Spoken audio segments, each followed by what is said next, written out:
So welcome everyone to the first webinar of Perspectives on Youth, which is a forum to foster knowledge on young people's experiences in today's Europe. And we're going online, and we are creating spaces to discuss various topics and issues related to youth.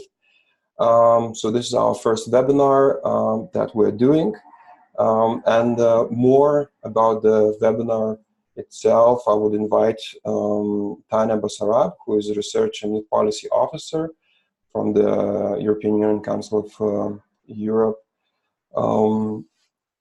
Partnership in the field of youth, to tell more what are perspectives on youth and what's the context of this specific webinar.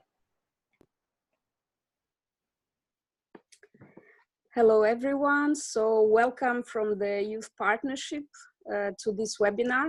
I have a strange setup of phone, computer and another phone so that my colleagues can also follow. Thank you very much for taking the time to join us. Perspectives on Youth is not really new. The new part of it is that we are going online with this webinar, and hopefully following this there will be quite a good engagement and interesting debates. We have published 4 books in the Youth Knowledge series, which were dedicated to as part of this project, and they are all available on the Youth Partnership website. We started with 2020, What Do You See? We had a book on connections and disconnections. We had one on Healthy Europe, and the last volume most recently published last year on young people in a digitalized world. And so this series and the idea of the online project is to try to roll out discussions that maybe are not exactly on the, specifically on the policy making agenda, but that they really are relevant about young people's lives, and they are relevant for youth policy and practice. And for the first paper on the online series, we thought to ask someone, and we have asked Magda Nico, to look into large surveys that also look into what are the perceptions of young people.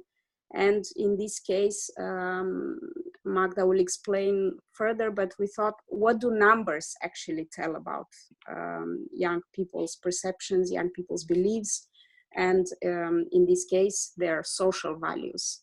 I also want to mention that this webinar is a sort of a taster for a couple of other ones to follow related to this year's symposium on young people's political participation. So hopefully you will enjoy this discussion. You will join us for the debates afterwards, and you will follow the next webinar. So back to you, Laimonas. Thank you very much, Tanya. So just for those who are new to Zoom webinars, I will explain a few things that will help you to navigate easier. So there's chat function that most of people already use so far. On the bottom part of the webinar software window, you will see also a Q&A button, so it's questions and answers. And during the whole webinar, you can use that function to actually ask questions.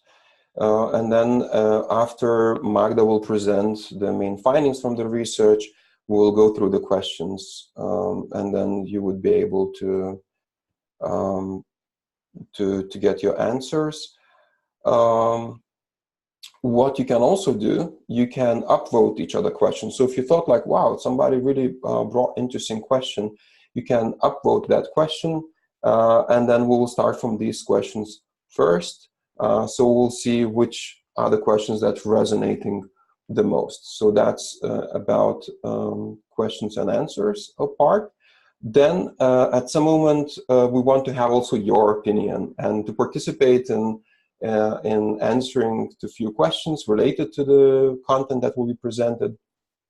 And there you will be able to choose one of the possible answers. So which would a bit indicate what people from this audience who is participating today, what do you think about it? So that's the polling option. And I think that's about it.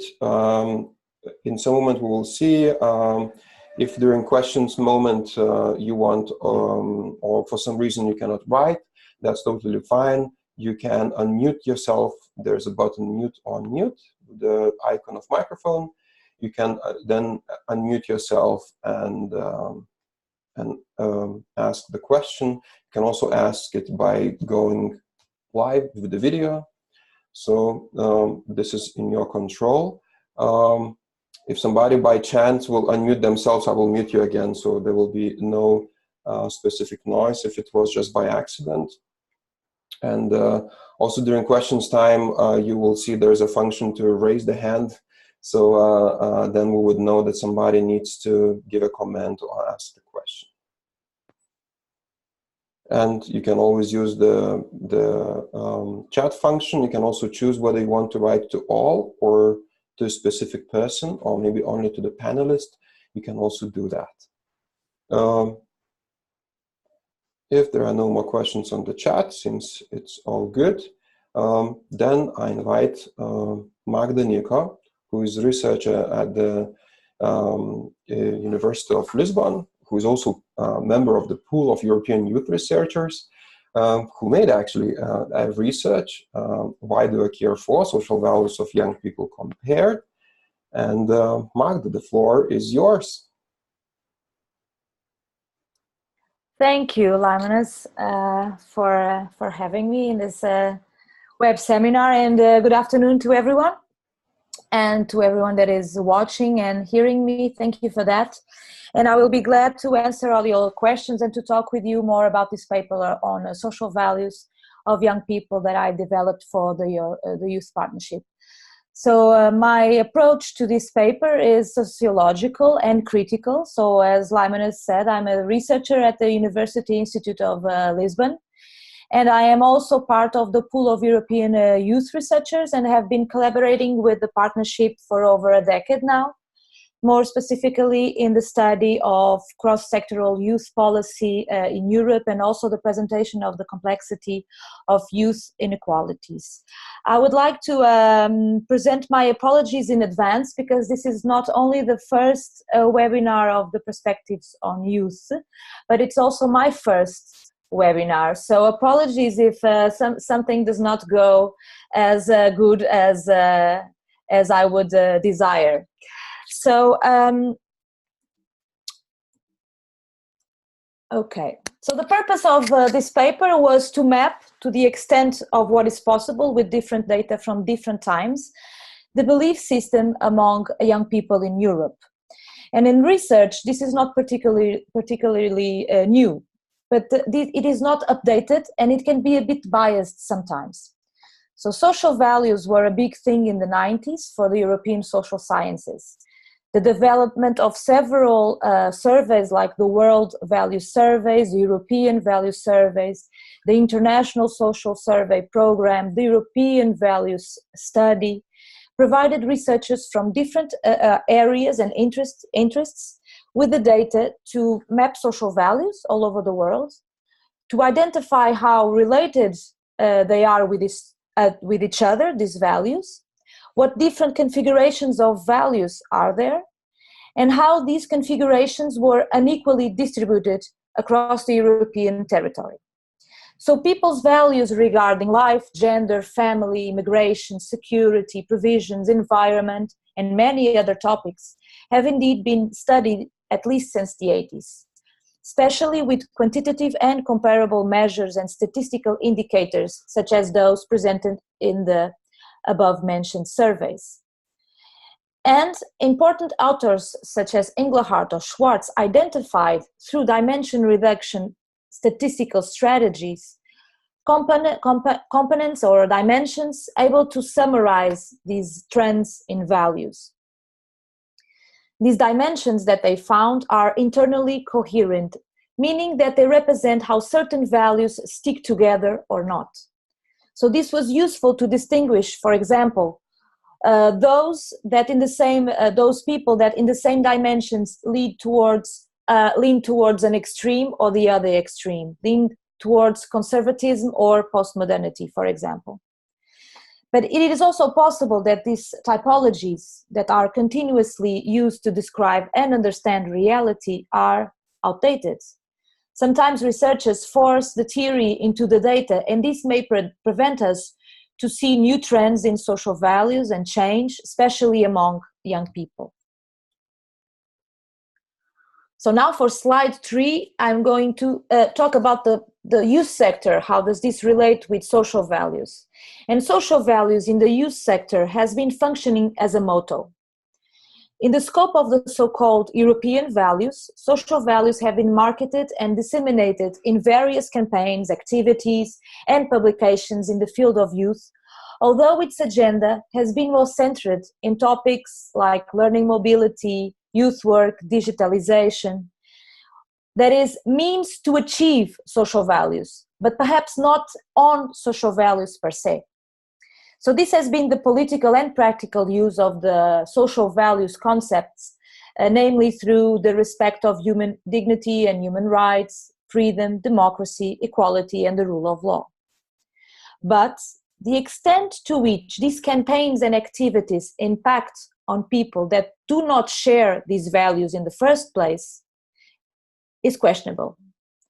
One may question, and I do question, if these programs have not been working as self-fulfilling prophecies, in the sense that they tend to reach young people that already share these core values and that already circulate in NGOs that develop activities in this regard anyway.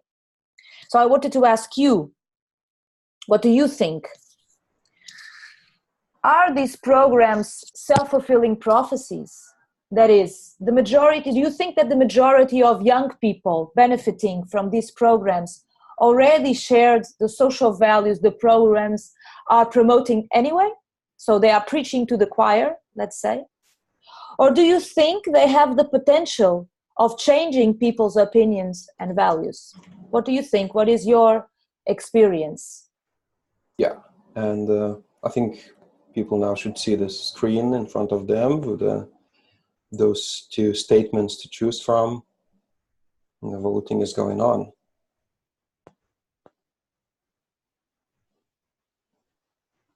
Yes, I think it's important to question this because, of course, we sometimes talk about how people with fewer opportunities are actually having access to certain programs, but we less frequently talk about how people with certain values are actually also reachable in terms of these programs. So it's not only a matter of social characteristics; it's a matter also of being open, being vulnerable to receiving information and discussion on social values. So it's a different kind of fewer opportunities that I'm perhaps now discussing. I hope everyone voted now. Lymanus, I don't know if I can... Yeah. At the moment I see 24 out of 35 voted. So let's give it maybe still some seconds to finish. Also, if people would have a question, maybe statement is not clear or something like this, feel free also to clarify. Mm-hmm. And you can also unmute yourself to ask for clarification.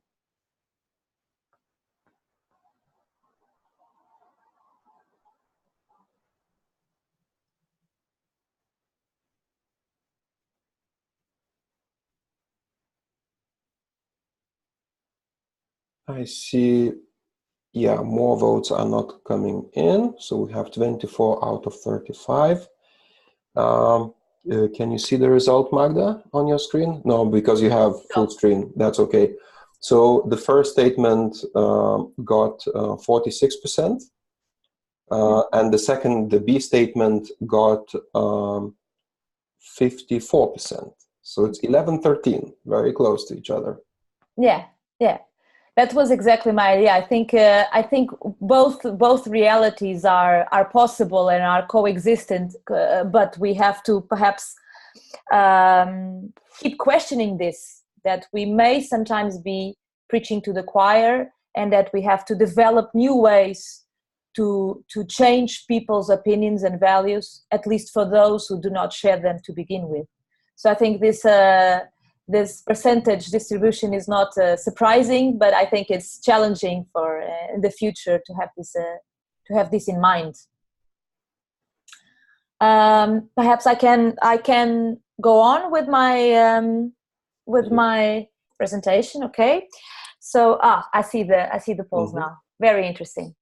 So my approach on this study was also to have a critical view on these issues, on the concept, on the data, on social values gathered here, because it allowed me to analyze the social values of young people today without assuming two things.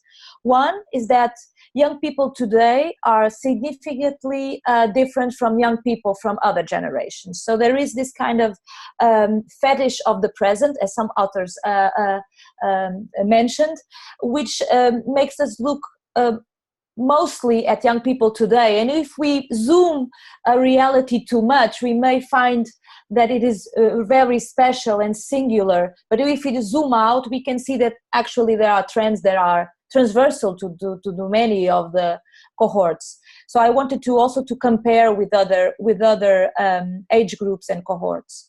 And also the second assumption is that people are not always coherent. So persons are plural, and their values are likely not to be synchronized in predictable ways. For example, the same person can be both an ecologist and homophobic. So the goal of this paper is to grasp what lies beneath the surface of behavior, what young people believe in and think as being important for their world and for their lives. And for that matter, I used a specific argument. Although I am a sociologist, I used some psychology concepts to explain the shift or the coming back I would like this paper to represent. Psychologists distinguish character from personality by attributing the external self, what you are to others, to the world, and how you perform what you are, to personality, and the internal self to character. So while character refers to moral and mental qualities and to ethical values, personality would be more associated with behavior and appearance and the supposed outstanding characteristics. There has been an increase in the interest of personality, even if we don't use this word per se. So in this this rising in the importance of personality in the last decades has been influencing the youth field through several ideas. One is the idea that agency of the individuals always has a greater impact on the course of their lives than the structural context in which their lives unfold. So as a sociology, as you can imagine, I have to oppose to this very firmly. Other idea is that this has contributed to the popularization of the individualization thesis that is much related with this agency idea. I have made the discussion on this on another paper for the partnership in 2017, and if you like the paper also in the end, we can share the link. But it has also contributes to feed the moral idea that you must participate in society, that opinions must be heard or they are not useful at all, and that everyone should have this kind of outgoing personality. And my strong argument, I think, at least that I wanted to share with you, my argument here is that no matter the visibility that social values can have in one point in time and in place, it's their composition that matters the most. To sum up, it's what you believe in that's more important, not if you express it or if you inspire others. Life is not a TED Talk. So what do you think? This is a time for also to ask you, what do you think describes better the relation between character and personality from what you have heard here? Do you think that it's character that produces personality, or that is values that produces participation? Do you think it's a chicken and egg dynamic, so you never know what comes first, but you know that things just feed on each other? Or do you think that expressing our values builds character? So through participation, we would gain social values and beliefs, and the belief system more coherent. So I would like also to hear your opinion on this. And of course, there is no right answer. I hope you can see the poll on your screen. Yeah, the voting is going on. Okay.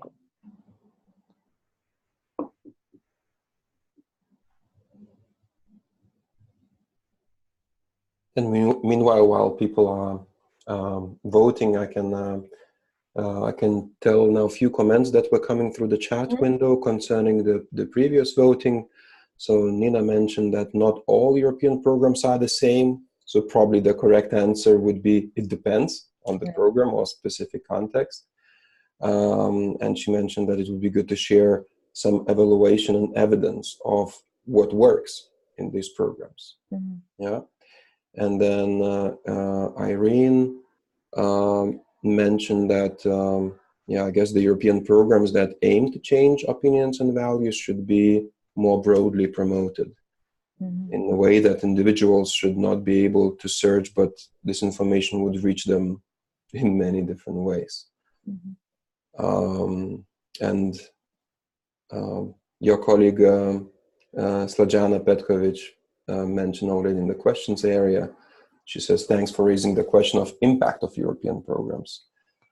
That the question of potential of influencing social change should be raised more often. That was the comment. Yes, again, we have the same fixed number of people who vote. You know, it's like in elections, yeah. It's a sample. It's a sample. It's a sample. Yeah. So we have 24 out of 33 who voted. I see the voting stopped by now, and I will end the poll. Yeah.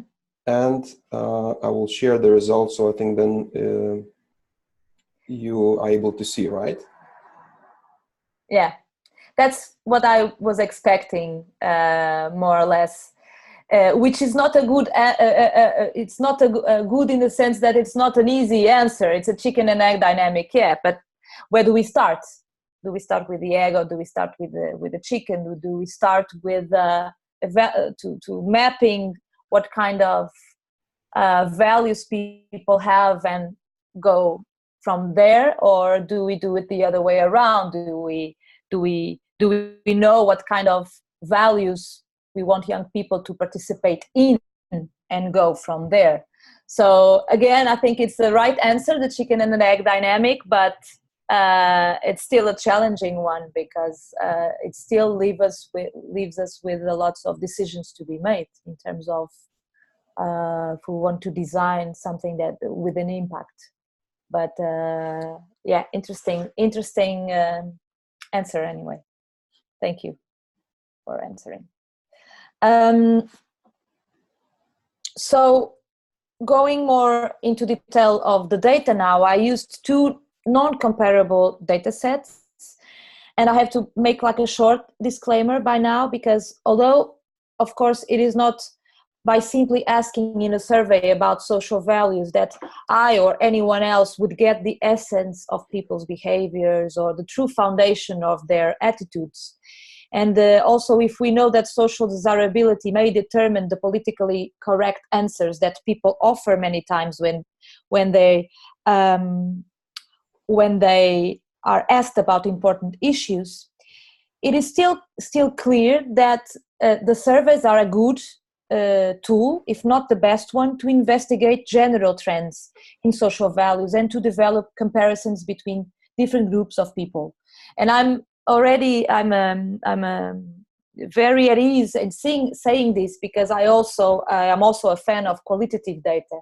But for this challenge that the partnership did offer me, I thought it would be better to have like a general picture.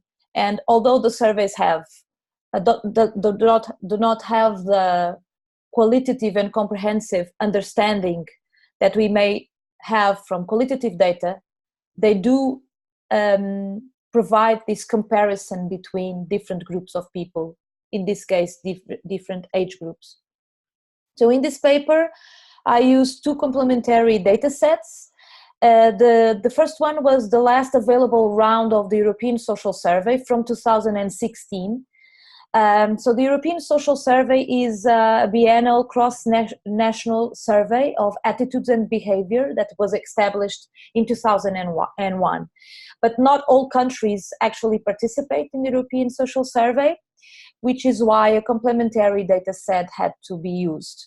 And this second data set was the European Value Study, the last available round from 2008. This is also a large-scale cross-national longitudinal survey research program on basic human values. So it provides insights into ideas, beliefs, preferences, attitudes, values, and opinions of citizens all over Europe. So this is not as updated as the European Social Survey, but it has the advantage of including other European countries not included in the European Social Survey one. But these data sets are not comparable because they do not have the same year, and thus they do not share the same historical context. They don't have the same sample size, they don't have the same variables or the same measures. So just look at the data as more or less complementing each other, but they are not comparing realities.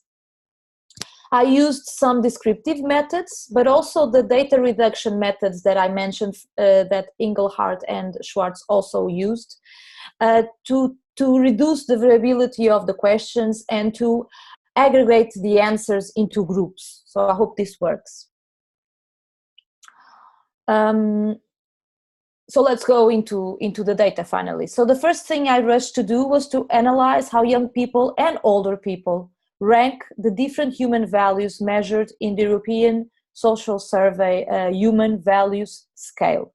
In this survey, people were asked how similar they find themselves with people that find it is important to, and I'm going to read only once the list of values so that you can identify the short label in the graph. So how people would find themselves similar to people that find themselves that find that it is important to understand different people. It is important to help people care for others' well-being. It is important that people are treated equally and have equal opportunities. Important to be loyal to friends. Important to care for nature and environment. Important to be humble and modest. Important to make own decisions and be free. Important to behave properly. Important to live in secure and safe surroundings. Important to do what is told and follow the rules. To follow traditions and costumes. Important that government is strong and ensures safety. Important to get respect from others. To be successful. To show abilities and to be admired. To be rich, have money and expensive things. To think new things and being creative. To seek fun and things that give pleasure. To have a good time. To seek adventures and have an exciting life. Or to try new things and different things in life. So this is a big battery of indicators that were asked. And we can find when we analyze these separately that being loyal to friends and devoted to people close, believing that people are treated equally and must have equal opportunities, helping people and care for others' well-being, and making own decisions and to be free, just followed by trying new things, understanding different people, and caring for nature and environment are the most important and the most consensually important aspects in life considered by young people. So on the other edge of things are the importance of being rich, obedient, to follow tradition, to get respect, and to behave properly. So this comes relatively in line with what we would anticipate from the youngest generations. But, and there is always a but in a statistical analysis, fact is that even those aspects that are not as valued by young people, like being rich, being obedient, etc., do not present a very high level of disagreement. So it does not go very beyond the center of the scale. So this leads us to conclude that values are not extremist. So people are not one thing in opposition to another thing. They are one thing more than other thing. So when we compare, when we compare this in the slide 12, when we compare this scenario with the one provided by the answers of older people in the European Social Survey, we find the tendency is quite similar, but that older people reject even more the importance of being rich or adventurous. So there are slight differences, but not as different as one would perhaps expect, that young people are always so different from every other people. So must be other social variables that are determining what people believe in. And age is just one among those variables. This is my belief.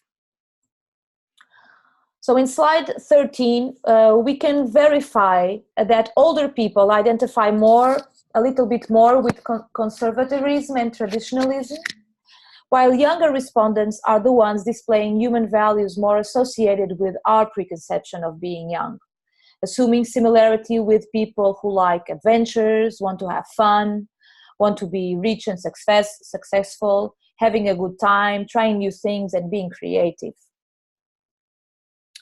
But when we try to analyze all these 21 or 23 items that I mentioned all together, how do they connect? How do they stick together? And how do they organize themselves apart from each other?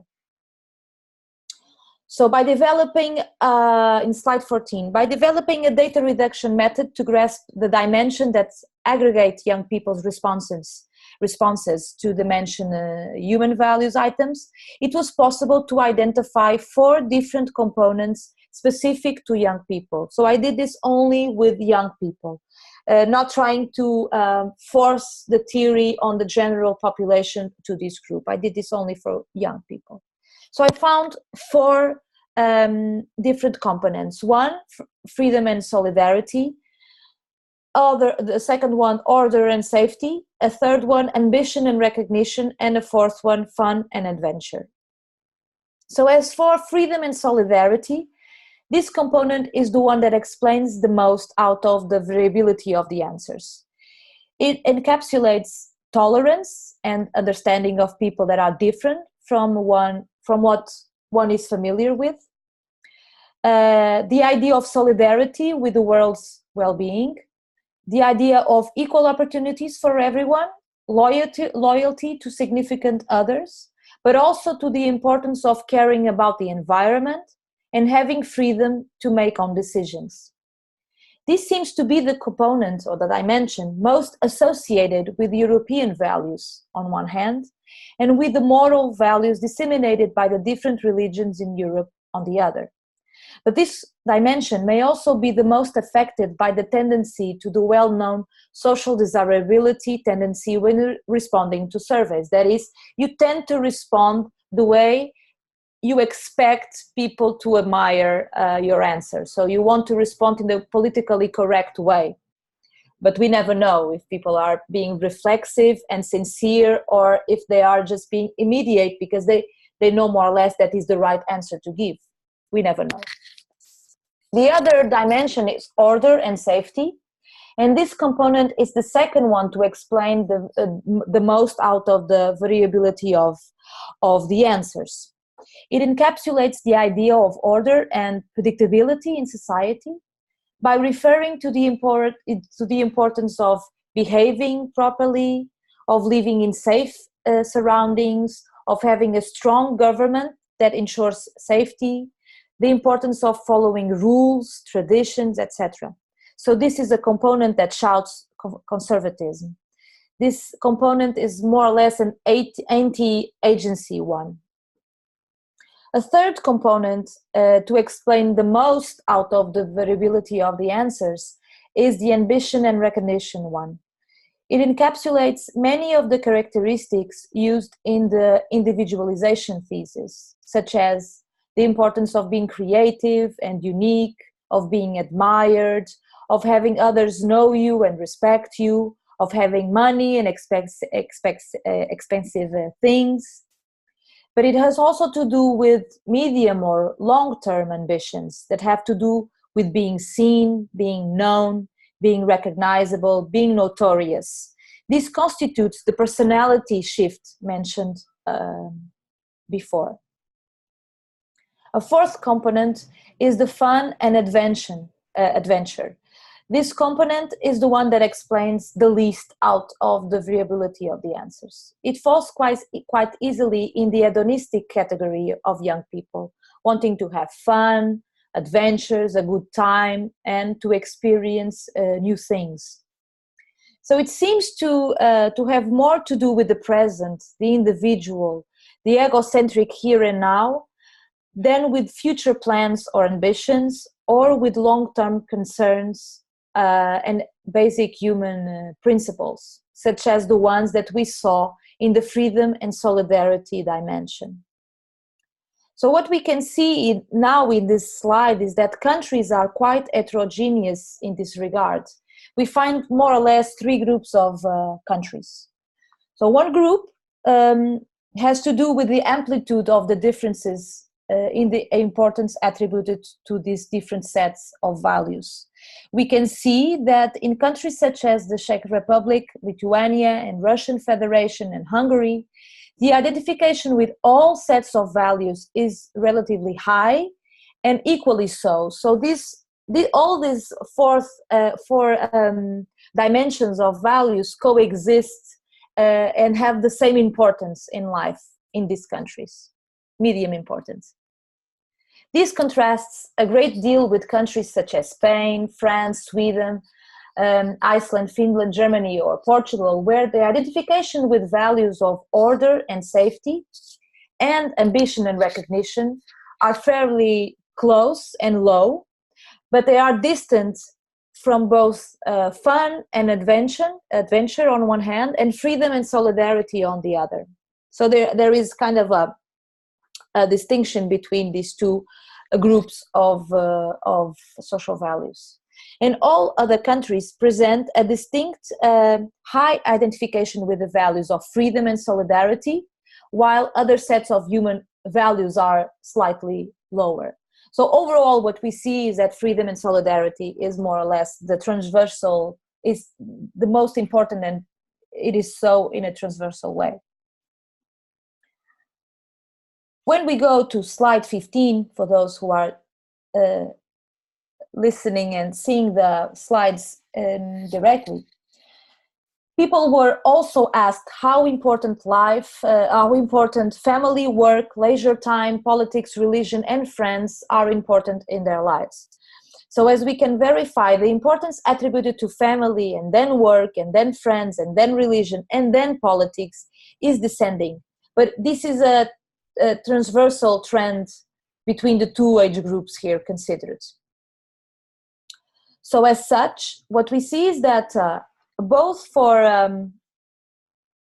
younger people and for older people, my interpretation is that politics is a means to guarantee rights and well-being in all other spheres of life, and not a sphere standing on its own importance. So this, in my opinion, my personal opinion, goes also for participation. So is it participation, is it a means to an end, or is it an end in itself? I believe it should be a means to an end. When we, but this is of course debatable, so I would love to hear your opinions also. When we look at environmental values, we can say that social bottom-up youth movements on this regard are currently very important and very well known. But how is the big picture on social values concerning environment? Or at least, how was it 10 years ago? Because this is a survey that was done in 2008. So with the data reduction technique, we were able to identify 3 dimensions. The one where the belief is that everything is fine the way it is, humans don't need to do anything, nature can handle it, the planet is ours to destroy. And I call these the bystanders. The second one is the opposite of this and agrees with claims that humans have to stop the path to destruction of the planet, and I call these the activists. And the third one is the ones that believe that contributing with taxes and own income to resolve environmental problems is enough. So they think that if they pay taxes, if they contribute to these causes, then it's enough to save the planet, so to speak. And now I wanted to ask you, what do you think is your main attitude towards the environment? Do you consider yourself a bystander in the sense that you think that that nature can cope with these human impacts and humans were meant to rule nature anyway? Do you think that, do you consider yourself an activist where you believe that we are reaching a catastrophe, that we are approaching the limit of population in the world, that we must do something, that we should panic, to use Greta's expression? Or do you consider yourself a payer? Do you consider yourself that by being in the labor market, being a citizen that pays your taxes and that may also additionally contribute with your income to some NGOs that work on the environment and nature, that this is your contribution to the solution of the problem? So what would you say? What is your main attitude towards the environment 10 years later than these results were gathered? Yeah, and just to mention that all answers are anonymous, so don't be worried. Your answer will not be visible on the video broadcast or anything like that. Sure. We'll not be able to see who voted and how. We just see the final graph.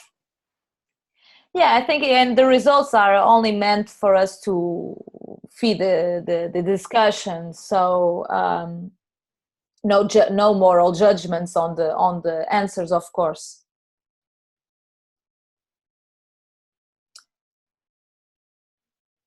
So I'd say I never studied the environmental values before this occasion, and I should say that I was really surprised on how well the list of questions on environmental values stick together. So it was very easy, so to speak, for me to find these 3 labels. And I actually thought about it a lot on what is my main attitude towards the environment. And I actually, it's difficult. It's difficult to be an activist in everything that we believe in.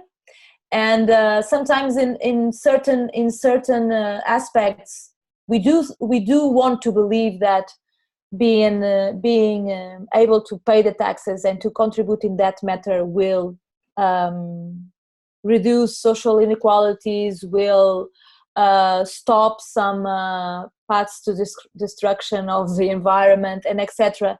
And it's difficult on our daily life to choose which social cause do we really embrace. So this is a hard question to be. Okay, so we got 72% of all participants voted, and now ending the poll. Last chance still to click.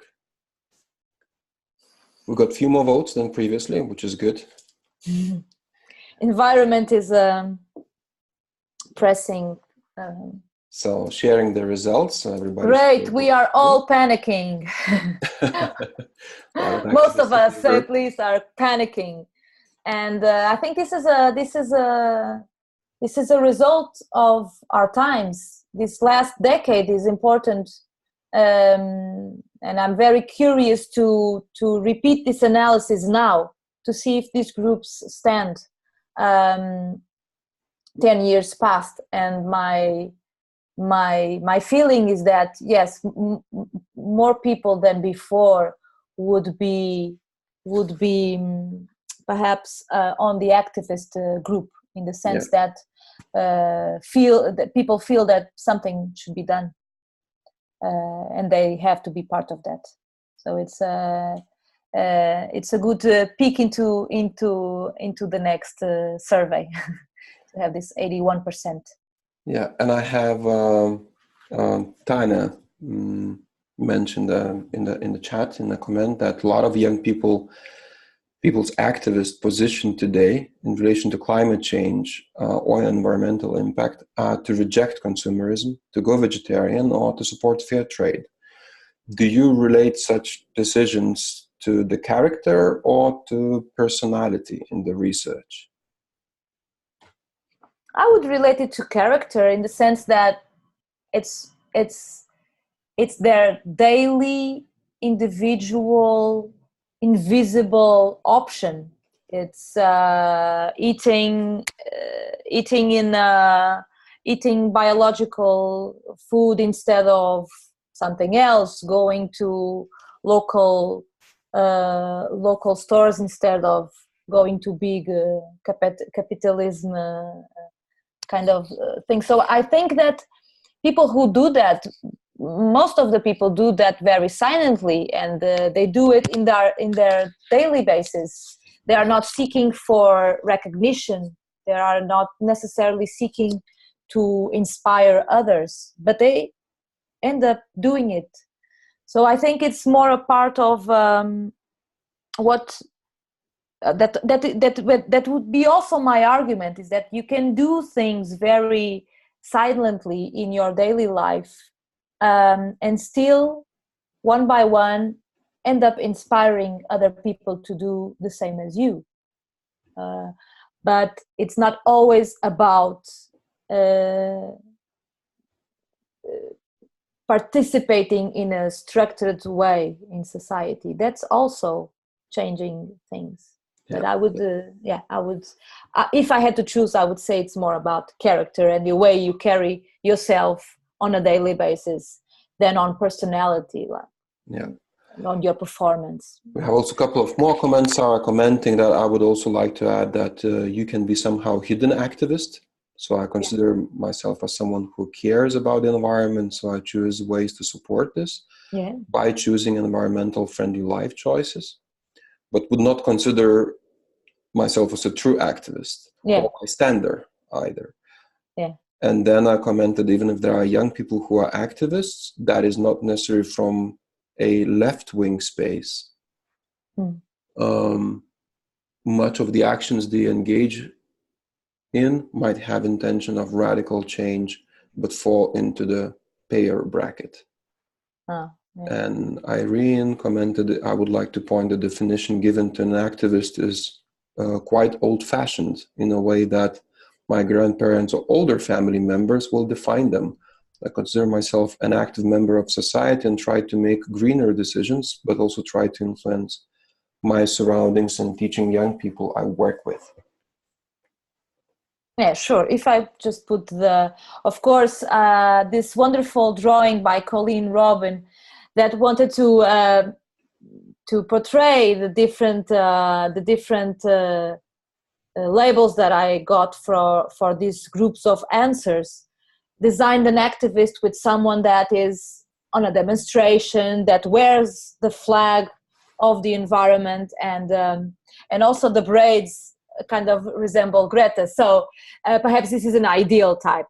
I think that that comment is very true. I think that we can all be silent activists, and this is not this creates an impact. This creates it's not visible. You cannot see it on the news. You cannot see it on TV. But this creates an impact. And I think, yeah, it's true. That's what I meant by being an activist, is by doing something about it, not necessarily in the public arena. Yeah. So I would suggest we go on. We have 7 minutes left. So. Okay. So now in the slide number 19, what I would like to share is that people were also asked about what are the impacts that social benefits have in society and in economy. And there is a tendency to have higher levels of agreement for the positive assessment of social benefits, but this is not the same across all the territory. In countries such as Portugal, France, Ireland, Poland, or the UK, you can see a more balanced agreement to all the sentences, showing that the two sides of the state that intervenes and the state that does not intervene, are present in these societies and among young people. These two sides of the state are present, but nonetheless, and again, not in an extreme way. So there doesn't seem to exist a youth divide on this subject. Consensus is found around the positive aspects and impacts of social benefits. And this is, I think, the message to take home here. The European Value Survey, offers us the possibility to analyze which social groups young people are most concerned with. We have found 3 distinct groups. 1, significant others. It reveals the concerns with the people emotionally and daily close by, such as family or neighbors. It's the most relevant to young people. And secondly, vulnerable other. This component relates to social categories that express certain degrees and manifestations of social vulnerabilities, like sick or disabled people, the unemployed, the elderly, or poor children. And lastly, society and humanity. It relates to the most abstract and general concerns with others, namely the ones that share the territory, may it be the planet, the region, or the continent. So what we can see when we analyze how concerned young people are with these different sets of population is that the further away you are from your intimate sphere, the least young people are concerned with it. So we feel in our skin the problems of our family and friends, and only then we are concerned with the community and society and people in vulnerable situations, and only then do we connect with problems that have to do with humanity. And I was when I was analyzing this data, I was kind of hoping for things to be a little bit more balanced between these groups, but in fact is your daily experience that counts the most.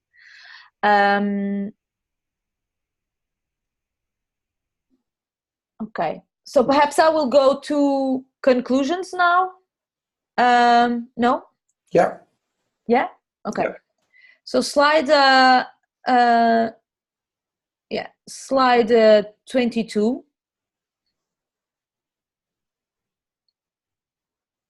Sorry, there is, so one conclusion would be from personality back to character. So in this paper, I wanted to analyze how young people feel about certain issues in their lives and society, and how they see themselves as persons.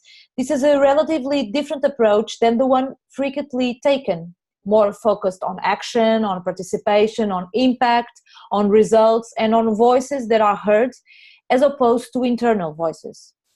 So it's my opinion that it's necessary to come back to these ideas of social values and of character. With or without agency, with or without participation, social values are what ultimately shapes the course of the world, led in its turn by the youngest population. So life is not a TED Talk. It is not a performance. And this paper is just a small contribution to the study of social values among young people, instead of studying the visibility that social movements or civic participation based on these values gathers in the public sphere. So the other idea is that youth is an age effect. So this is kind of a joke, but what I wanted to say is that this idea serves to highlight that youth from the contemporary generations or past generations has consistently presented more democratic and progressive values than other older groups of people. But this tendency seems to decline or reverse when the individuals reach an older age, at least from what it is possible to see in non-longitudinal data. There is in fact a window of opportunity to mobilize loyalty, solidarity, equality, strong and consensual values towards human and social causes. So with age, concerns and priorities change significantly, which is okay, but the clock is ticking to make people more engaged with certain causes. Another idea is that social values are indeed socially conditioned. I didn't develop this idea very much in this presentation, but you can look at the paper to see. So social conditions of existence are factors of social values. Whether people work, study and work, neither study nor work, or simply study, does affect significantly the levels of importance they attribute to different social values. That means that the way of being is determined by the short or long-term concerns one has experienced in life. And this means that no youth policy or youth intervention should, if responsible, ignore or neglect the fact that young people's social background is so heterogeneous. Another is that social benefits society. And although not highly optimistic, results show that the positive effects of social benefits in people's lives gathers relatively high agreement from most of the countries, more than the negative effects on economy do. So young people does seem to be oriented towards the governmental obligations to make a good redistribution of wealth and to reduce social inequalities through the attribution of social benefits. And the other one I called, I think the slide is slightly different, but I called Life is Life, like that song in the 80s. So results show that people from all ages give importance first to family, then to work, then to friends, then to, and only then to politics. So in my opinion, politics and political participation should be seen as a means to improve well-being in the areas of life that young people in general care about, and not as an end on itself. And this also means that perhaps even the research agenda on this subject could be a little bit different than it is now. And to end, the plural meanings towards the planet, we found that similar levels of explanation and consensus regarding the planet and the environment coexist among young people, or at least did in 2008. When it concerns the environment, that seems to be a fragmented youth. Part is slightly indifferent, part is activist, silently or not, and part thinks action should be indirect through income and taxes. So these are perhaps the messages that I would like for you to take home, even if you disagree. So thank you for listening to this presentation. Thanks a lot, Magda, for sharing the outcomes of the research. We do have a couple of questions so far. The first one, Parvin is asking how we can encourage young people to take action. But I think it's more a broader question and not probably to you as a researcher. It's a question to civil society organizations, I believe, and the ones who are on the field working with young people. There was one question from Irene. She asked about concerning the image, whom am I concerned with? Yeah, the circles. And she asked, would it be correct to affirm that experience is the key to determine our values? So that experience shapes values and therefore personality and the character. Yeah, sure, but we also have to create a kind of abstract empathy with humanity and with our surroundings. So I think I think what, uh,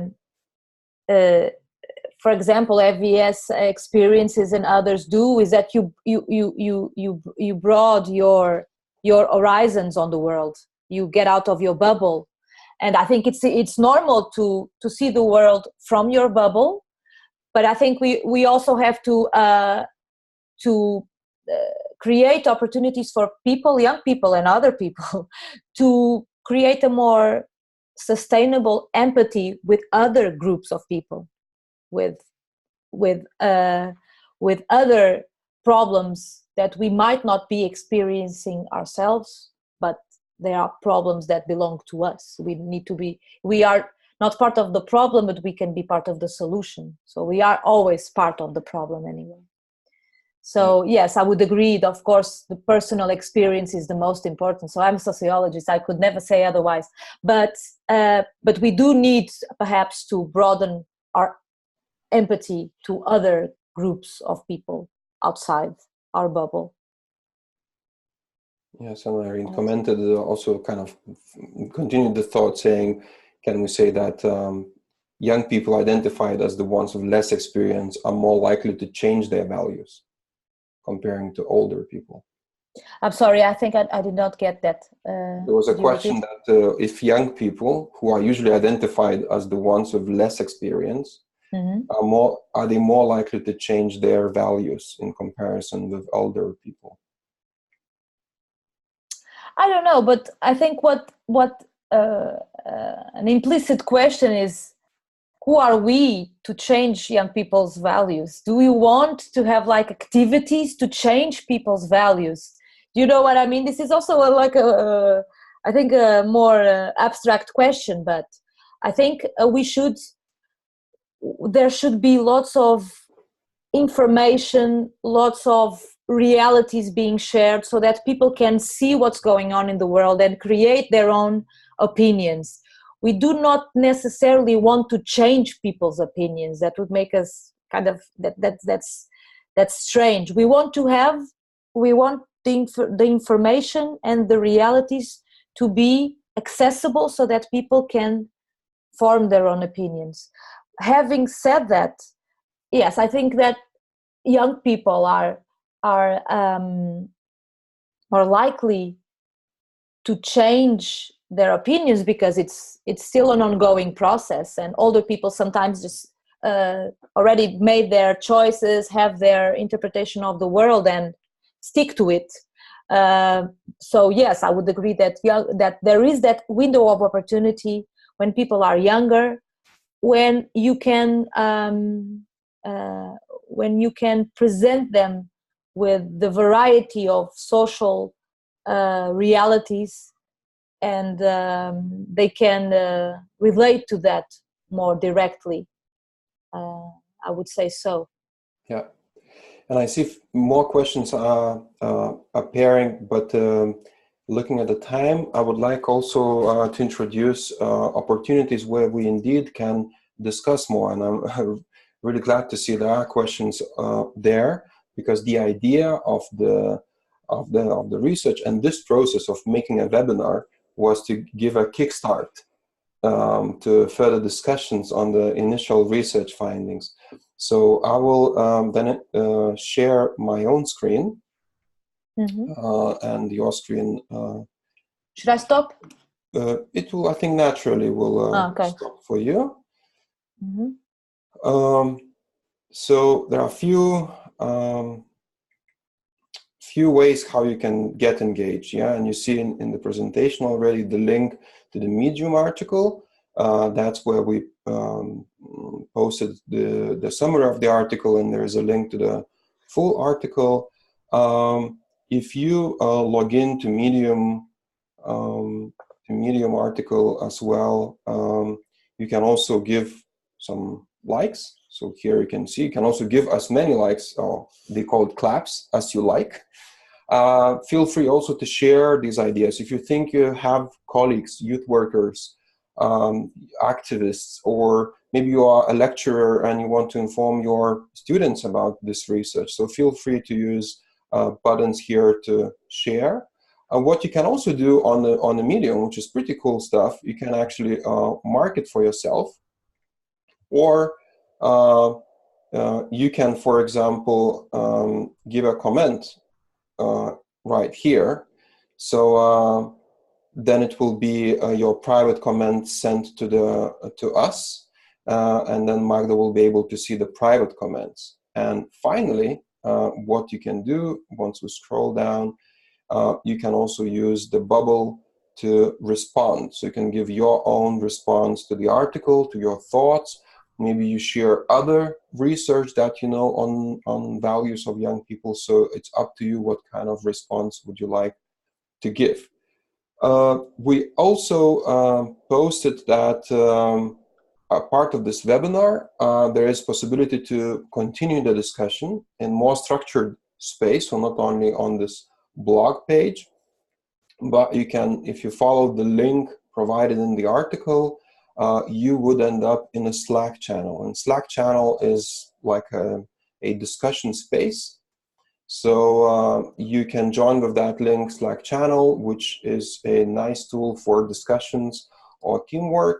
In this case, if you would join general channel, look on the left side for the channel social values. And if you click on social values, you will see the link posted. We will also add a link to the recording of the webinar. So that's where we would expect also discussions to move on. Again, if you feel there are more people out there who wish to be involved and wish to discuss, give a link to these people. So share and let's get engaged into the discussions. Feel free also to share posts from the Facebook page, or you can post the article or even this presentation to people whom you think they might be interested in this topic.